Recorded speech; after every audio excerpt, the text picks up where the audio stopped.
যোৰহাটত ৭৭ সংখ্যক গণৰাজ্য দিৱস উদযাপন সমগ্ৰ দেশৰ লগতে যোৰহাট জিলা ক্ৰীড়া সন্থাৰ খেলপথাৰত আজি দেশৰ ৭৭ সংখ্যক গণৰাজ্য দিৱস যথাযোগ্য মৰ্যাদাৰে পালন কৰা হয়। এই উপলক্ষে অনুষ্ঠিত মূল কাৰ্যসূচীত অসম চৰকাৰৰ কৃষি মন্ত্ৰী অতুল বৰাই ৰাষ্ট্ৰীয় পতাকা উন্মোচন কৰে।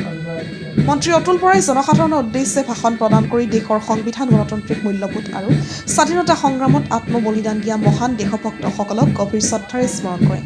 কাৰ্যসূচীত আৰক্ষী, এনচিচি, স্কাউট গাইড আদি বাহিনীৰ দ্বাৰা মনোমুগ্ধকৰ পেৰেড অনুষ্ঠিত হোৱাৰ লগতে বিভিন্ন সাংস্কৃতিক অনুষ্ঠানৰ লগতে যোৰহাট পৌৰসভাই সমগ্ৰ যোৰহাট জাবৰমুক্ত কৰাৰ প্ৰতীকপট প্ৰদৰ্শন কৰাৰ লগতে বিভিন্ন বিভাগসমূহে তেওঁলোকৰ প্ৰতীকপটসমূহ প্ৰদৰ্শন কৰি সকলোকে আপ্লুত কৰি অনুষ্ঠানটোক ৰঙীন কৰি তোলে। জিলা প্ৰশাসনৰ উদ্যোগত আয়োজিত এই গণৰাজ্য দিৱস কাৰ্যসূচীত বহুসংখ্যক গণমান্য ব্যক্তি, বিষয়া, কৰ্মচাৰী আৰু সাধাৰণ ৰাইজ উপস্থিত থাকে। যোৰহাটৰ পৰা প্ৰশান্ত গানৰ ৰিপৰ্ট, এক্সপ্ৰেছ নিউজ।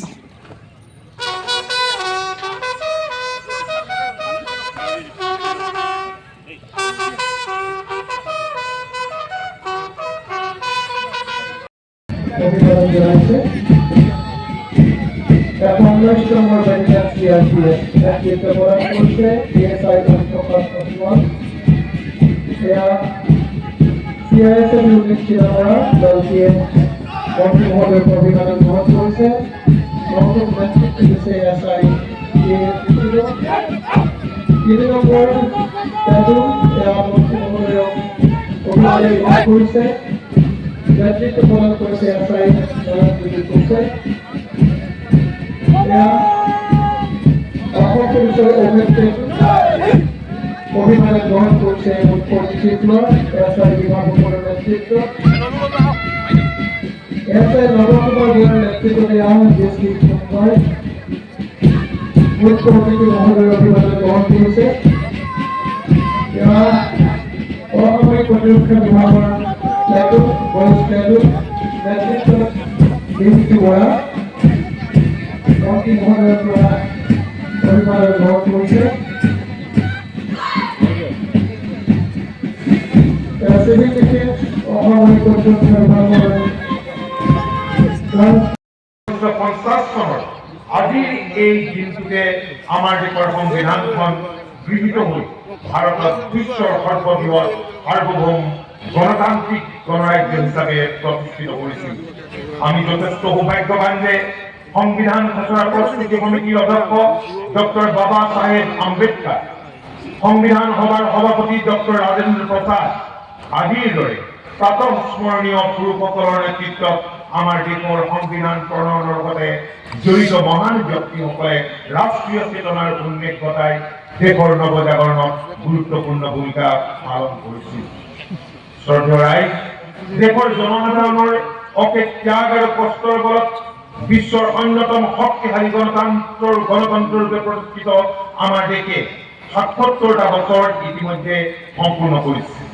আজি এই পবিত্ৰ ক্ষণত জাতিৰ পিতা মহামানৱ মহাত্মা গান্ধী আৰু দেশৰ স্বাধীনতা সংগ্ৰামৰ নেতৃত্ব বহন কৰা মহান নেতাসকলৰ লগতে দেশৰ অখণ্ডতা আৰু সাৰ্বভৌমত্বৰ বাবে জীৱন আহুতি দিয়া বীৰ সেনানীসকলক আমি প্ৰণিপাত জনাইছো।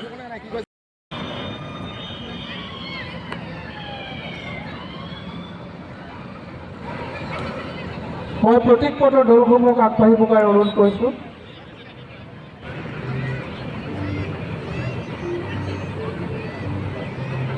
এয়া জিলা পৰিবহণ বিষয়াৰ পৰিবহণ বিভাগৰ প্ৰতীক পথ, ইয়াৰ পিছতেই স্বাস্থ্য বিভাগৰ প্ৰতীক পথ, ইয়াৰ পিছতে কৃষি বিভাগৰ প্ৰতীক পথ। মূল বিষয় সংহত কৃষি নিশ্চিতকৰণ। যোৰহাট জিলাৰ কৃষিখণ্ডক পৰম্পৰাগত পদ্ধতিৰ পৰিৱৰ্তে আধুনিক লাভজনক আৰু বহনক্ষম ব্যৱসায়িক আইনলৈ ৰূপান্তৰিত কৰাৰ দৰে লক্ষ্যৰে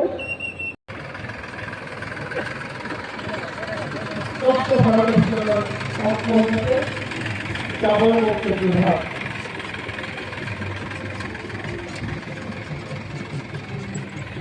এই বিষয়টোৰ লগত জড়িত থকা সকলোকে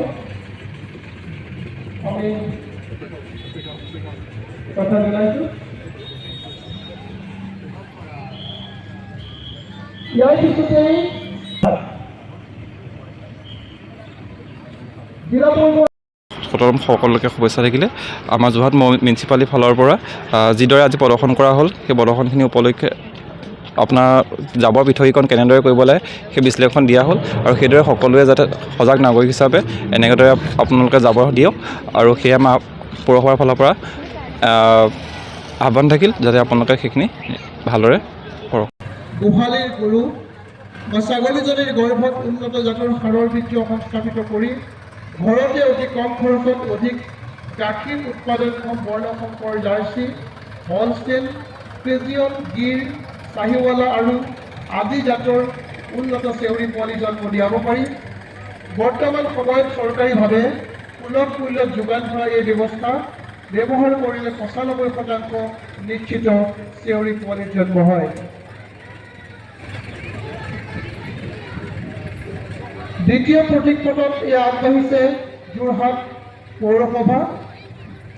তেওঁলোকৰ মূল বিষয় আজি জাবৰ মুক্ত যোৰহাট, আৱৰ্জনা মুক্ত যোৰহাট। অসমৰ সাংস্কৃতিক ৰাজধানী তথা অন্যতম শিক্ষা কেন্দ্ৰ যোৰহাটে দিয়াটো আমাৰ সকলোৰে কৰ্তব্য আৰু দায়িত্ব।